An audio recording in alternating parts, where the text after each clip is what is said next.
roadshow. So, but how can we have a roadshow for 2026 kung wala tayong maski 5 billion dito? Maumpisahan man lang ang Davao. Because yan then Cagayan will follow.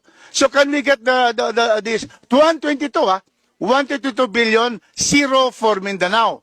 All of these are Luzon. If you can see here, subway, we don't object to that. Yeah, 66 billion, you see. And then another one is North-South commuter, also 76 billion. Pwede ba kung dito ng 3 billion dito sa subway and 2 billion naman from North-South? Puro tayo dito, Luzon. So kami sa Mindanao, what happens to us? We always are second-class citizen to Imperial Manila. Our budget is stated. Our budget pie for Mindanao of the 100% is only 15%. And we are 26 million Mindanaonons or 22.3%.